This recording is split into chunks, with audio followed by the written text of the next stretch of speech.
Bienvenidos a este video tutorial en donde veremos cómo crear cuestionarios. Antes de crear la actividad de tipo cuestionario, vamos a cargar las preguntas en nuestra aula que van a formar parte de ese cuestionario. ¿Cómo vamos a hacer esto? Vamos a hacer clic en el engranaje y vamos a ir a la opción Aún más. Vamos a ir en busca del banco de preguntas y vamos a hacer clic en la opción Preguntas. Como vemos, acá ya podemos crear una nueva pregunta. Pero antes de crear una nueva pregunta, vamos a ir a la opción de categorías. Y vamos a crear una categoría. ¿Y esto por qué? Para tener de forma ordenadas nuestras preguntas que vamos creando. Es decir, si yo voy a evaluar la unidad 1 y la unidad 2, por ejemplo, entonces voy a poner una categoría, voy a crear una categoría que se llame unidad 1 y 2, en la cual yo voy a cargar las preguntas que van a formar parte de la evaluación de esas unidades. O también podría ponerle, por ejemplo, parcial 1. Y voy a cargar las preguntas que van a formar parte de ese parcial 1. Como vemos, acá podemos dar una pequeña descripción de esa categoría si así lo quisiéramos, porque no es un campo obligatorio. Los campos obligatorios son aquellos que tienen este signo de admiración rojo. Entonces, si quisiera, lo dejamos así y añadimos categoría. De esta manera podemos ver que ya tenemos nuestra categoría creada y que no tiene ninguna pregunta. Entonces, vamos a ir a preguntas. Vamos a elegir la categoría que acabamos de crear y vamos a crear una nueva pregunta. En este caso va a ser verdadero o falso. En otros videos vamos a mostrar cómo trabajar con los otros tipos de preguntas. Vamos a agregar, nos cercioramos de que tenemos la categoría correcta, nos fijamos que estos campos son obligatorios, por ende deben tener contenido. Y vamos a ponerle el nombre a la pregunta. En este caso voy a ponerle pregunta 1.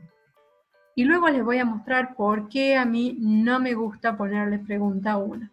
Acá voy a poner el enunciado de la pregunta. En este caso voy a preguntar la operación cociente entre dos números.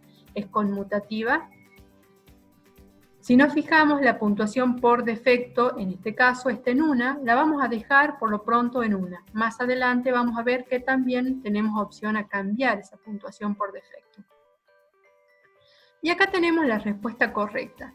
En este caso, para la pregunta que acabamos de crear, la respuesta es falsa. Y tenemos dos tipos de retroalimentación hacia esta pregunta. Una en caso que el alumno conteste que es verdadero y otra en caso que conteste que es falso. Si se fijan, no son obligatorias. Yo a modo de prueba les voy a poner acá una retroalimentación en el caso de que el alumno ponga que es verdadera.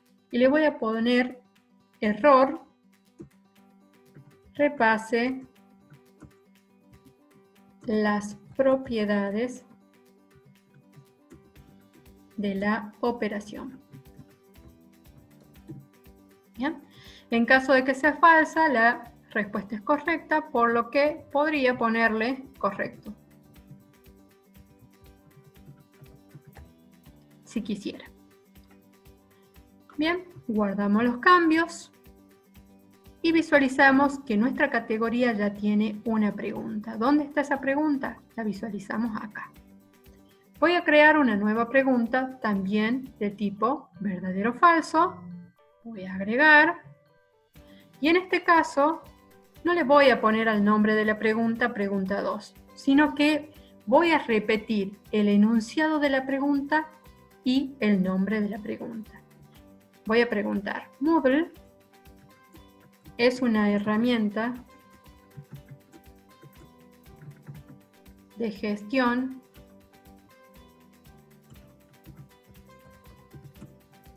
de aprendizaje. Bien, selecciono y la voy a copiar acá. Voy a dejar la puntuación por defecto que tiene. En este caso, la respuesta correcta es verdadero. No le voy a poner ninguna retroalimentación y voy a guardar los cambios. Si se fijan, acá tenemos las dos preguntas. En esta que está marcada en verde es la última que creé y la otra dice pregunta 1. Yo puedo tener acá pregunta 1, pregunta 2, pregunta 3, pero para poder visualizar cuál es el contenido de la pregunta 1, voy a tener que ir a editarla la pregunta y ver de qué se trataba la pregunta 1. ¿Bien? Es por eso que yo suelo poner en el enunciado de la pregunta el mismo nombre de la pregunta. Si se fijan y guardamos los cambios, ahora yo tengo acá algo indicativo de a qué hace referencia las preguntas. Bien, supongamos que ya tenemos cargadas todas las preguntas, que nuestro examen va a ser de 10 preguntas y acá tenemos ya cargadas las 10 preguntas. Entonces, ahora sí vamos a volver a nuestra aula y por fin vamos a agregar la actividad de tipo recurso, de tipo cuestionario.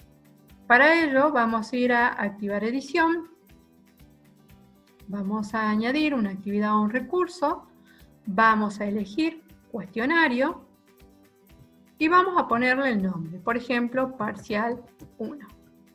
Bien. Le voy a poner una descripción, por ejemplo, en este parcial se evaluará la unidad 1 y 2. ¿No? Voy a bajar, voy a tildar para que se muestre en la descripción de la página del curso y vamos a estos parámetros.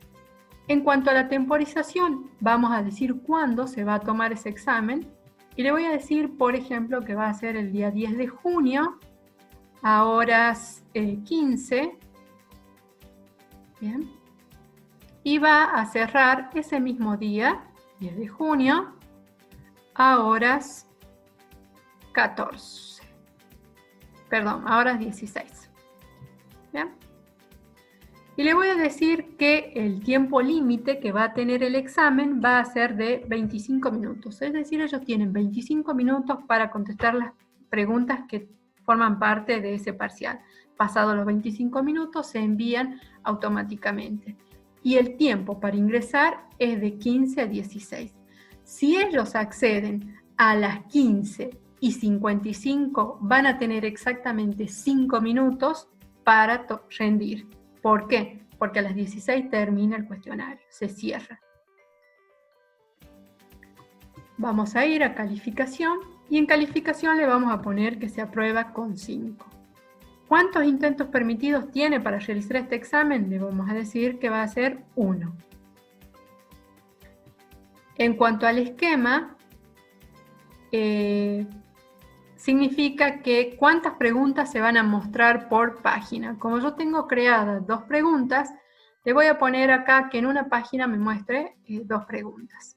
¿Bien? El comportamiento de las preguntas. En este caso dice ordenar al azar las respuestas. Esto está por defecto en sí y es muy útil para las preguntas multiple choice que vamos a ver más adelante. El comportamiento de las preguntas vamos a dejar con retroalimentación diferida, que significa que cuando el alumno termine de rendir, recién le va a decir si las respuestas son correctas o no. ¿Bien? Con esto, por lo pronto, vamos a guardar cambios y vamos a regresar al curso. Acá está la descripción que yo le puse a ese parcial y vamos a hacer clic en el parcial. Esto le va a aparecer a los alumnos. ¿Bien? Entonces ellos ya van a saber cuándo se habilita, cuántos intentos tiene y cuántos duran. Si vemos acá, aún no tenemos agregadas preguntas. Entonces vamos a ir a editar cuestionario y vamos a agregar las preguntas. En esta ocasión vamos a agregar las preguntas del banco de preguntas. Luego vamos a ver las otras opciones. Vamos al banco de preguntas. Como no tengo más preguntas que las que acabo de crear, las voy a seleccionar a todas y voy a agregar las preguntas. Si se fijan, la calificación máxima es 10 y mi examen consta de 2 preguntas, que esta era la puntuación por defecto que tenía cuando yo iba creando las preguntas y les dije, después esto se puede modificar.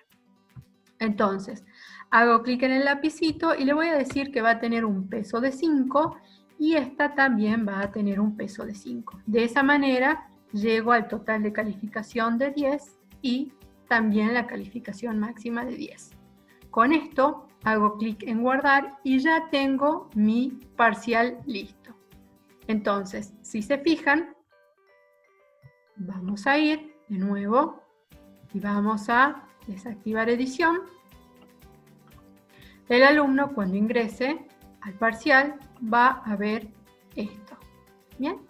Y le va a aparecer acá un botón para que empiece a rendir cuando sea la fecha. ¿Cómo previsualizo yo mi examen si quisiera verlo? Hago clic en el engranaje y voy a ver acá la opción en donde dice vista previa. Bien. Voy a ir a vista previa y acá me dice el tipo de cuestionario. Tengo 25 si quiero empezar a rendir ahora, le voy a decir que sí. Y acá me aparecen las preguntas. La operación cociente entre dos números es conmutativa. Yo voy a elegir la opción verdadero a modo de que me visualice el mensaje que habíamos puesto. Y acá también voy a poner verdadero para tener una correcta y otra incorrecta. Termino el intento y me dice las respuestas están guardadas. Si es que voy a enviar todo y voy a terminar. También me da el tiempo que todavía me falta por si quiero ir a repasar el intento. Entonces le digo que envíe todo y termine. Y me vuelve a preguntar, ¿está seguro que va a enviar todo y va a terminar? Le digo que sí. Entonces, esto es lo que le dice al alumno. Fíjense, yo puse verdadero y acá le aparece la retroalimentación. Error, repase las propiedades de la operación. La respuesta correcta es falso. Y acá me aparece verdadero, la respuesta correcta es verdadero. El puntaje le da automáticamente, el alumno termina. Se sacó un 5, es decir que el alumno aprobó. ¿Bien? Finaliza la revisión y con esto ya tiene su calificación. El alumno no puede volver a rendir. Bien, eso es todo por este video tutorial. Continuamos luego con otras opciones de preguntas.